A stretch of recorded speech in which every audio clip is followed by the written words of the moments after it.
Today's daf we're going to be learning is Ketubot Lamed Bet. This is the daf for Tisha B'Av. It's posted a little bit early so that if you want to get it in before Tisha B'Av, since the custom is not to learn on Tisha B'Av, so you can learn it before. Wishing everyone a good fast. This month's Shiurim are sponsored by Shoshana Shiur for the Refuah Shlema of Meira Bat Zelda Zahav. Okay, we're going to get started at the bottom of Lamed Aleph Amud Bet. Haba alachoto v'alachot aviv. This was the third section of the Mishnah, which talked about someone who rapes someone who is a relative of theirs, where there's payment to be done, even though there's Isur Karet, because we already learned, right? This Mishnah doesn't hold by Rabbanit Michelle Farber, but it's the opinion that holds that only when there's mita beitin, when there's court instituted punishment, death penalty, then there's no payment.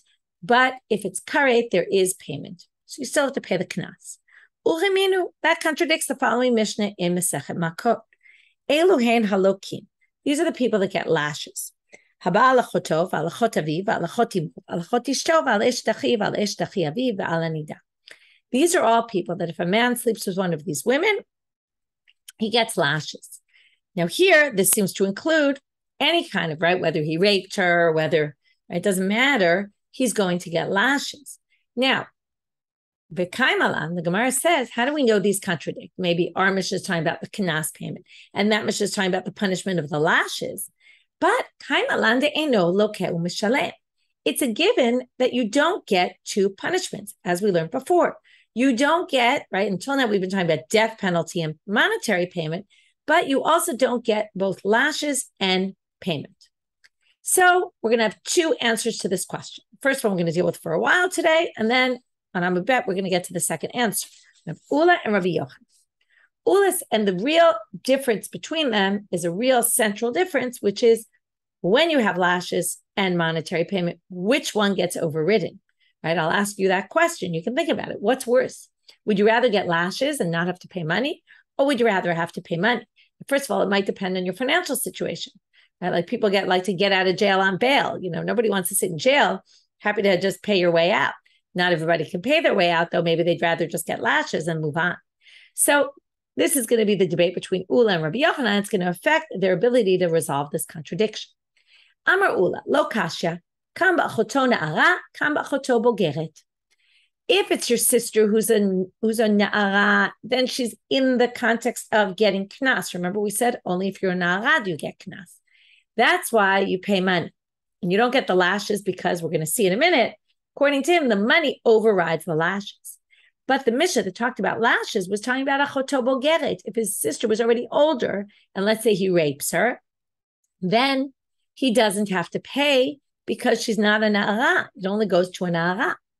To which the Gemara said, wait a minute, that doesn't really resolve it. And then that would explain, by the way, why she gets lashes, because there's no monetary pay. Gemara says that doesn't work, Ula, because achoto bogeret nami. Older sister also, no, it's not his older sister, meaning a sister who's already past the age of 12 and a half.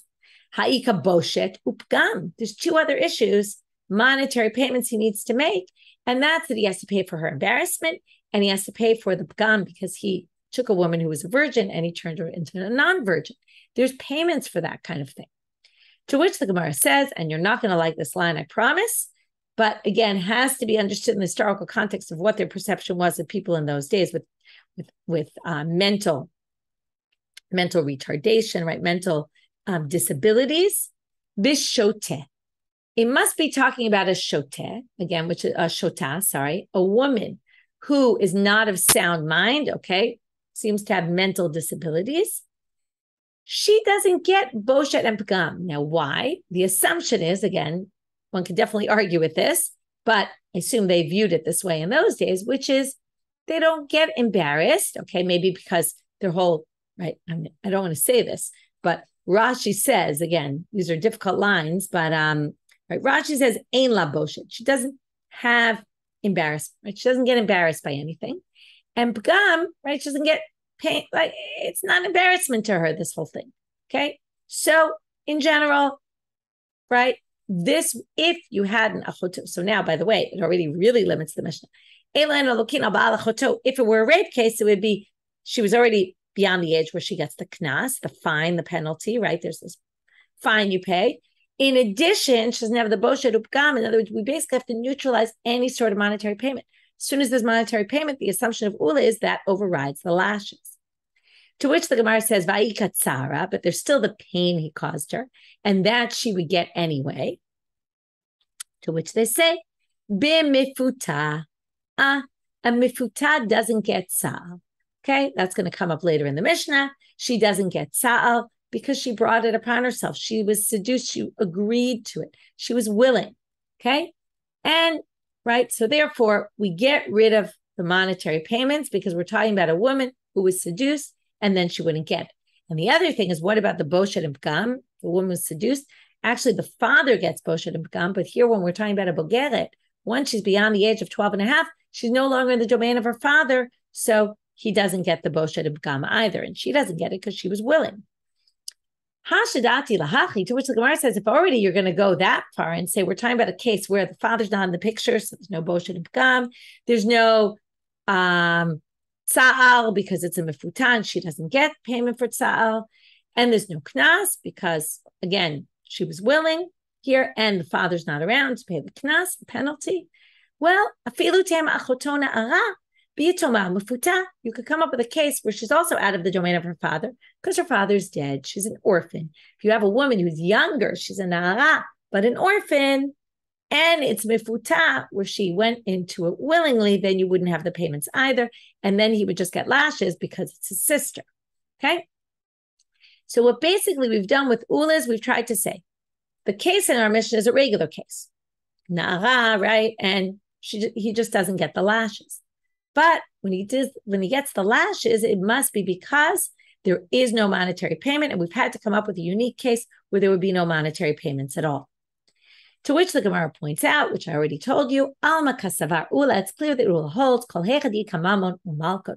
When there's money, payment, and lashes, mamona mishalem. You pay the lashes, milka lo lake. You pay the money, and you do not get the lashes. Minale le'ulaha. Now, where does ula get this from? How do we know this? And now we're going to have 4 answers. It's going to take 4 attempts till we get to an actual answer. Gamar michovel b'chavero. He learns it. The first attempt is to say, from one who injures another. One who injures another is liable for 5 things. Nezek, tzal, shevet, ripuy, and boshet. Get to all this in Bava Kama, but it's 5 different things that damages he caused to the person, doctor bills, what he, now that he can't go to work, right? All sorts of things, the pain, the embarrassment, in addition to the damages. So now,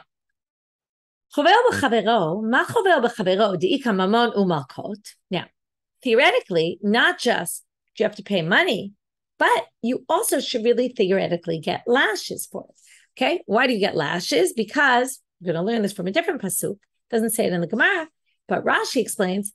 It says in the Torah, how do we know you have lashes? Rashi in Chovel b'Chavero says, "Ika malkot lo yosif." When it comes to lashes, it says in the pasuk, "Arba'im yakenu," he gets 40 lashes. Lo yosif, you cannot add on to 40. Now, the word lo yosif is a lo tase. It's a negative commandment. What this means is, now, obviously, if it says 40, you don't need it to say don't add any more. Obviously, 40 and no more. So why does it say lo yosif? It's to add an additional lo tase, that if you add more and you hit someone with lashes, you whip them, when you're not allowed to, that's a lo tase. That's just anybody hitting anyone else. So you see from here, it's a lo tase. Any lo tase has an action associated with it, gets lashes. So therefore, theoretically, from there, one could learn Chovel should get lashes. But what do we see? He doesn't get lashes, he only pays. So what do you see here? When there's lashes and mammon, you pay money and you don't get lashes. To which the Gemara says, no, that's not it, right? So just like it happens there, there's money payment and there's lashes, but you don't get the lashes. From there, well, let's learn every other case where there's monetary payment and lashes, to which the Gemara, right, that you only pay and you don't get lashes. To which the Gemara says, no. Can't learn from here. Why can't you learn from here? This law is unique. Now, before we go on, I want to point out there's going to be 2 tracks because it's unclear whether having to pay money is more severe, is that harsher, or is getting lashes harsher. So we're going to have 2 ways of looking at it and explanations of either which way why we can't learn from this case to any other case. So, the first is to say, paying money is more severe.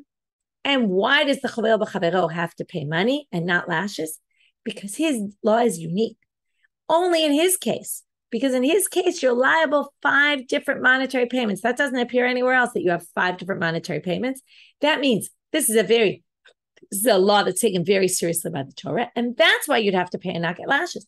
But in other situations, maybe we'll say you get lashes and you don't pay. And if you think that it's easier to pay money than it is to get lashes, well, I'll tell you that there's something about chovel that's easier than other things. How do we know that? Because there are cases where we allow you to beat somebody up. Where is that? The court. The court is allowed to give lashes to someone. So you see that how bad could it be if we allow the court to do it in particular situations?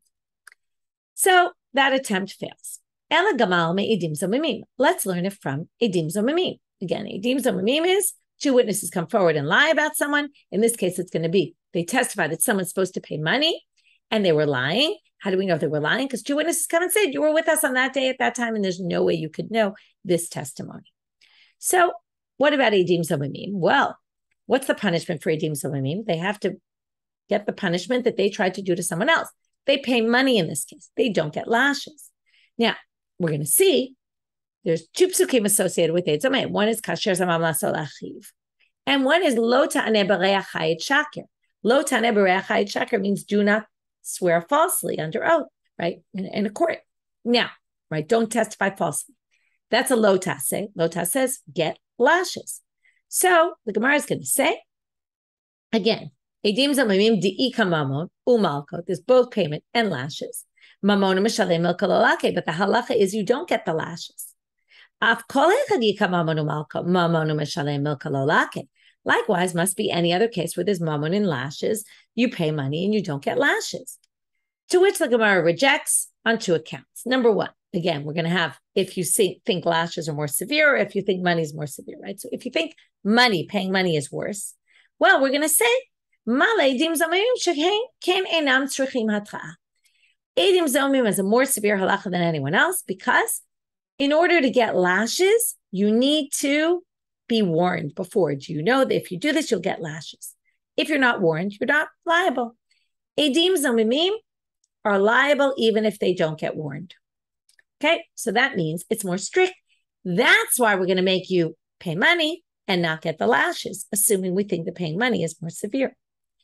If you think paying money is less severe, there's one very lighter element too, right? And one good reason, you probably know this if you learn Masechet Makot, why you don't get lashes for edim zomimim. Shekain lo asuma aseh. It's known that in Masechet Makot they discuss this a lot. The reason you don't get lashes for edim zomimim, from lying falsely, is because there's no action. You didn't do any action. You just spoke words. Generally, you don't get lashes unless it's a lav sheyesh bo maaseh. It has an action associated with it. Since you only spoke, it's not as severe. You don't get lashes. And that's why maybe you pay money here and not lashes, but maybe in other cases you do lashes and not money. So we can't learn it from edim zomim. Attempt number 3, which is really connected to the first 2. Why don't we learn the combination of the 2 and say, what's the least common denominator between these 2 things? They both have money, payments, and lashes associated with them, but they should be getting. And yet we have 2 cases. And from these 2 cases we see, you pay money, you don't get lashes. From there, so therefore you can learn from here to any other case. To which the Gemara rejects and says, no, based on what we said in the first 2 cases and why we couldn't learn from each of them, each had either a stringent side to it or a lenient side to it, say the same thing here. The common denominator between them is they have a more strict side to them. Or imamona lekulu, and if you want to go with the track that paying money would be a lighter punishment, both of these things have a light side to them. So can't learn it from there. So attempt number 1, 2, and 3 fall out. Up to attempt number 4, figure out where Ula gets this, that when there's money and there's malkot, you only pay money and not lashes. Ela ula tachat tachat kamal. He must learn this gzera shava of the word tachat and tachat. The word tachat appears. See right now, tivhacha tachat asher ina. This is in the ones case, the rape case, because he tortured her. Uktiv hatam or afflicted her. Ktiv hatam ayin tachat ayin. When it says by, everybody knows eye for an eye doesn't mean eye for an eye literally, but it means money. So we say mahatam when it comes to ayin tachat ayin, where you hit someone and theoretically you should also get lashes. Mahatam mamona mishalem milka lolake. You pay money, but you don't get lashes. Af kol hecha diika mamona umalkot mamona mishalem milka lolake. From the Gzera Shava of these two words, Gzera Shava is always something you have a tradition about. Say the Gzera Shava of these two words teaches you, just like right by ones, you could have a case where there's lashes and money, and since by ayin tachat ayin there's lashes and money, and you only pay money. Likewise here, you're only going to pay money. Any case where there's lashes and malkut, you're only going to pay money. That's Ula's approach. And that's what motivated Ula to distinguish between the cases. We had to say the case with lashes must have been a case where there was no monetary payment, because if there was, they would have paid money. And then we got into that unique situation. It was a Bulgarian, she was a Shota, or she was a Yitoma who didn't have a father, and it was Mefuteh, where you didn't have all the other payments. Rabbi Yochanan resolves the contradiction in a different way between our Mishnah and the Mishnah in Makot. Rabbi Yochanan Amar, you don't have to go that she's a Bulgarian already. No. I have a better way. Kanchi trubo, kanchelo trubo. We already said before, you only get lashes if you were warned. The lashes you get in a case where you're warned. Then, and that's because the lashes override the right or knock out the monetary payment. But in our Mishnah, it must be shelo trubo. There was no warning. There's no warning. You can't get lashes. That's why the monetary payment stands. Alma kasaval Rabbi Yochanan. It must be Rabbi Yochanan. The opposite. Anytime where there's mammon, monetary payment, and lashes, and you were warned that if you do this, you'll get lashes. You're going to get lashes, but you're not going to pay money. So now we have to figure out minale Rabbi Yochanan ha, and it's going to be a little bit of a mirror image of the previous to a certain extent. Amar Kha. The pasuk says, when it's talking about lashes, it says kidei rishato. Okay, the pasuk says, "Vayan bina kota rasha, v'pilo hashofet v'yikau lefanav." Right, if he does something wrong, the judge knocks him, right, puts him down. V'yikau lefanav kidei rishato b'mispar, and he hits him according to his bad deed, singular. To which they say, "Mishum risha achat etamachayvo, v'yetamachayvo mishum shtei rishaya." Here you learn you only get one punishment and not double punishments, right? Not for two things. Now, how do you know which one you get? Well, the next thing it says is arba'im yakenu. Okay, you get 40 lashes. From there, you learn it's lashes you're going to get and not monetary payment. To which the Gemara questions, but wait a minute. V'harei, right? From the previous suga, we already know this. Chovel b'chavero di kamamonu malka mamon mishalem el kalolake. But what about a chovel b'chavero? Someone who hits his friend has to pay 5 things and doesn't get the lashes. And if you want to say that's you only pay the 5 things in a case where you weren't warned. But if you were warned that you would get lashes, you would get the lashes. But then you would get the lashes and you wouldn't pay money. That's not true. How do we know this? Rabbi Yochanan said, only if you hit someone less than the value of a pruta, right? He injured it very, very minorly, and it wouldn't even cost a pruta, right? Which is a very small amount of money. You would get lashes. But obviously, if it's more than a shava pruta, then you have to pay. And it must be, we're going to see in a minute, it must be a case where you were warned. If you weren't warned, well, amai loke, you wouldn't get lashes, right? So elapshita da'atruve, it must be that you were warned. And what does it say here? Tama de leipe shavapruta. It's only because it wasn't worth the value of a coin. But ha'ipa shavapruta, if you cause damage more than the value of a coin, obviously from that statement, it's clear mamona mishalem milkalalake. So here you have a case where you were warned, and yet you don't get the lashes, you pay the money. So here you see, hachovel goes exactly against what Rabbi Yochanan said. So the answer is, Kid Ama Rabbi Ilah, just like Rabbi Ilah said somewhere else, we're going to see. Specifically, and this is why I say it's a mirror image of the previous sugya, not exactly mirror image, but similar. They're going to say, just like Edim Zomimim is an exception, and the Torah specifically said you pay money, likewise, Hachanami will say the same thing that Rabbi Eli said about Edim Zomimim, will say the same thing about Chovel, about someone who hits. Hachanami beferish ribta Torah, specifically the Torah told us, you're going to pay and not lashes, meaning these two are exceptions to the rule. Okay? In the previous sugya, we said they were exceptions. At the end, they weren't exceptions, but you couldn't learn from them to anywhere else. Here, we're going to say they're exceptions to the rule. Now, where did Rabbi Eli say this? He said it on the following source. We testify that so-and-so owes 200 zuz to someone else. And it turned out they were Edim Zomimim. So, Lokin u'mishalmim. They get lashes and they pay. This is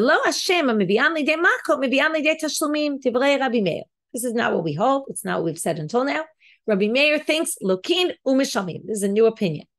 Okay, we had Ula and Rabbi Yochanan who each said either you pay or you get lashes. Rabbi Meir thinks, and Rish Lakish and Ula are arguing within the rabbi's opinion that we're going to see in a minute. Rabbi Meir has a whole different track. He thinks you get lashes and you pay. Kimle is only, according to Rabbi Meir, with death and money. The Chachamim omrim, kol ha'mishalem eino lokeh. The rabbis say, no, if you're paying, you're not getting lashes. To which the Gemara says, v'ne'ema kol ha'lokeh eino mishalem. Why didn't he say anyone who gets lashes doesn't pay? So Amar Rabbi Eli, beferush ribta Torah edim zomimim l'tashlumim. The reason why the rabbi said kol ha'mishalem eino lokeh was talking specifically about edim zomimim, and because the Torah specifically said edim zomimim, pay and don't do lashes, get lashes. Where do we know that? Hechan ribta Torah. Where was this? Well, it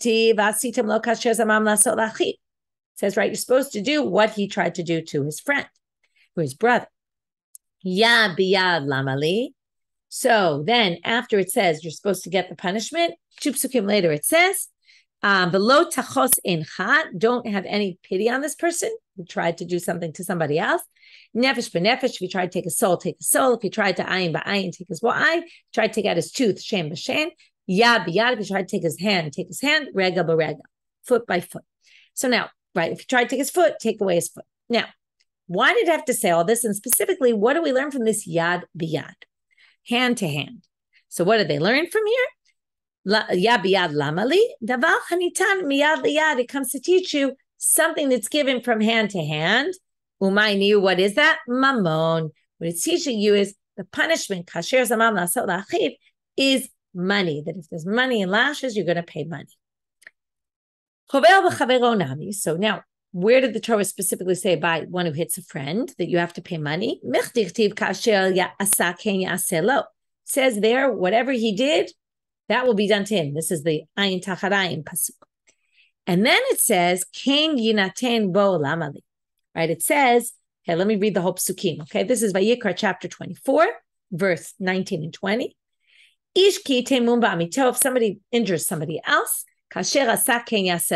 injury he caused to him should be done to him. Again, we always say this is money, not actually, but shever tachat shever, ayin tachat ayin, the next pasuk says, shein tachat shein, right? Eye for an eye, break for a break, tooth for a tooth. Kasher yitain mum ba'adam, what he gave a mum to someone else, kain yinatain bo. This will be given to him as well. Now that's repetitive. It already said it in the previous pasuk. So why does it say that kain yinatain bo? Lamali? Davar sheyesh bo nitina. It's give him something that has giving involved. Umaynihu, and what is that? Mamon. He has to pay. So here's where we get that if there's lashes and malkot, specifically in a chovel, you're going to have to pay. But these are exceptions to the rule. Edim zomimim and a chovel. In normal cases, Rabbi Yochanan holds you get lashes and you don't pay money. Okay, that's where we'll end for today. Just to do a quick review, we had Ula and Rabbi Yochanan to resolve the contradiction between our Mishnah and the Mishnah in Malkot in 2 different ways, each based on how they viewed Loke Mishalem or Mishalem below, right? Loke and not Mishalem, or Mishalem and not Loke, right? Do you pay money and not get lashes, or do you get lashes and not get paid and not pay money? And how we view right chovel and edim zomim are either an exception to the rule, or we can't really learn from them because they're different than other cases, even though they actually are the rule, right? That was Ula versus Rabbi Yochanan, who says they're exceptions to the rule. And here for today. So kal to everybody, or if you're post-som, then moving into the days of Nechama. Have a good day, everyone.